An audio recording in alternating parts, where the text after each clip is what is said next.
Jensai, welcome sa pinaka-socialized, pinaka-energetic, at pinaka-hindi maantok na discussion kahit 5 p.m. na. Tonight, we will explore traditional literacies together with Teacher Raymar with his students using the PPG method. Knowledge, present knowledge, and gain knowledge. Acts, participate, and behave kayo. Remember, nanonood si Sir Raymar. Let's begin our discussion. But first, I would like to ask questions. Ano nga ba ang traditional literacies?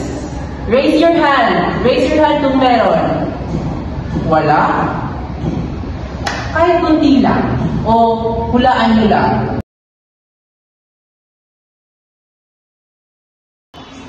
Wala? Walang sumasagot. Ganito pala ang utak. Pag walang note, no data available. Sige, ako na magtatanong. Yes, Santiago. Stella. Sir, para sa akin po, yung traditional literacy ay yung marunong magbasa, magsulat, at magpirma sa class attendance para hindi absent. Ay, oo. Pero, sana hindi doctor handwriting na parang Reseta Santiago. How about you, Miss Raniola? Sir, traditional literacy po. Yung natutunan ko pa po sa nanay ko. Nak! Magbasa ka ng libro! Huwag mo ang cellphone! So, literacy po, pagbabasa ng libro habang umiyak pa ako dahil bawal ang cellphone. Correct! Classic Filipino training, kung saan ang libro ay best friend mo at ang cellphone ay mortal sin. Miss Elon, please stand. Sir, sa akin po, early literacy ay yung unang natutunan. A for apple, B for ball, C for Nakakantan niyo nga yung song na tinuro ko sa'yo. A for apple, B for ball, C for cellphone. Mali! Cut yun! Cat. D for dog. That's why your activity today, you will going to research and act out the 4 types of literacies. Show the skills or show your skills through actions and briefly explain why it's important. Photosynthesis is how plants make food using sunlight.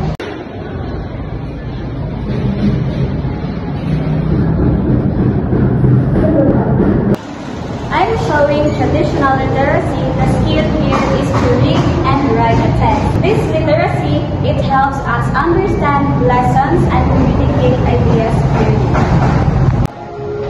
Page 1, Tagal, after, before, meal.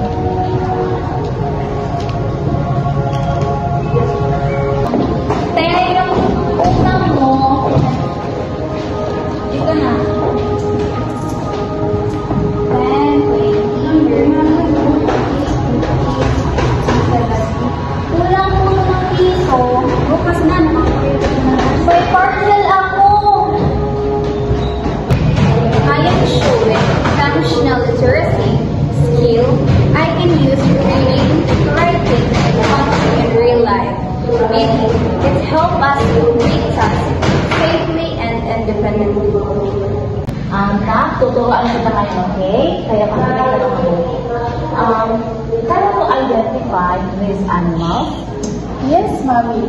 It is a cat and this is a dog. Very good. Ngayon naman, pwede mo bang kantahin yung tinuro ko sa yung alphabet song?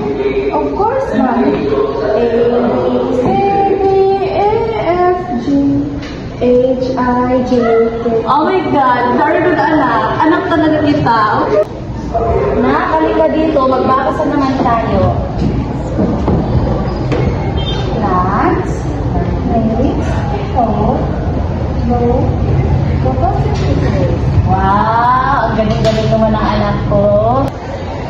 I'm showing early literacy skill, recognizing letters, sounds, and pictures, meaning it prepares children to read and write later. Take note, caregiver or parents are the one who will taught this kind of literacy to children. May kasabihan pa nga tayo na ang mga magulang ang unang guro.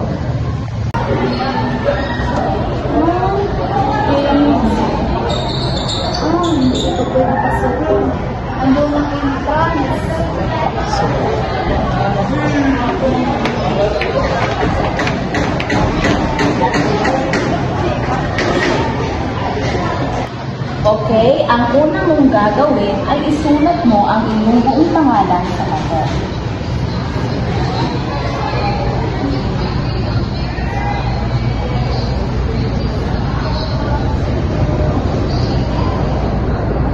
Okay, ang gagawin mo ngayon ay dinugan mo ang tamang sagot para sa tanong na ito.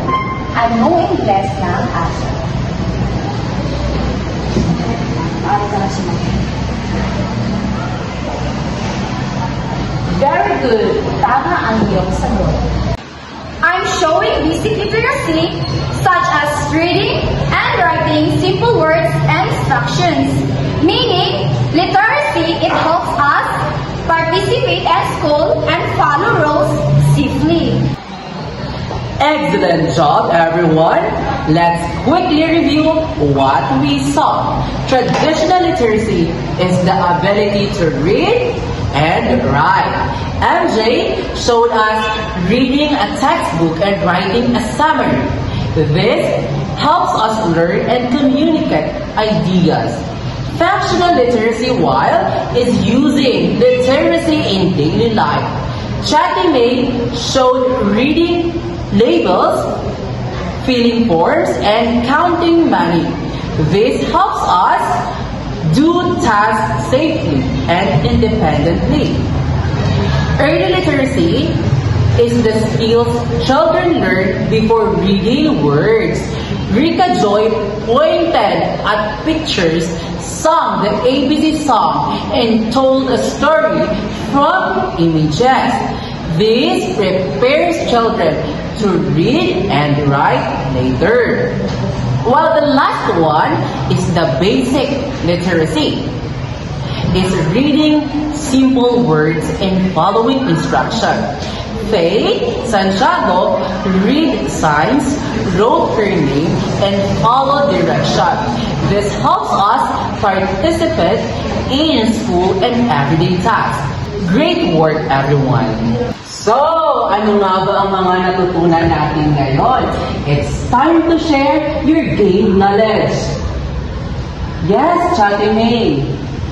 Sir, natuto po ako na literacy is not just about reading, Yes. writing, and definitely not just about spelling. Accommodate correctly. Kasi alam niyo naman na nalilito pa rin ako hanggang ngayon.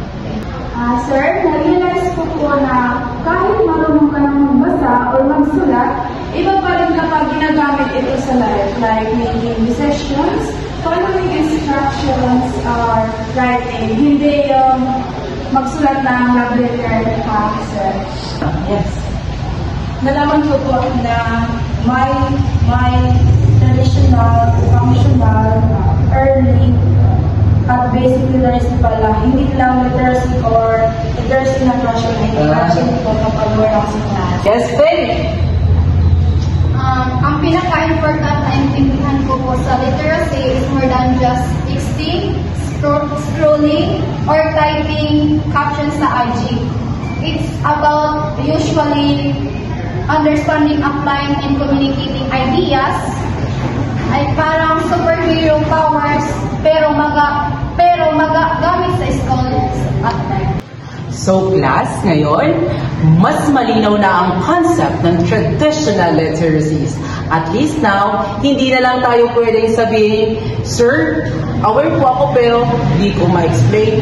Remember, be illiterate, not illiterate. Lalo na kapag nagtatype ng group chat reply.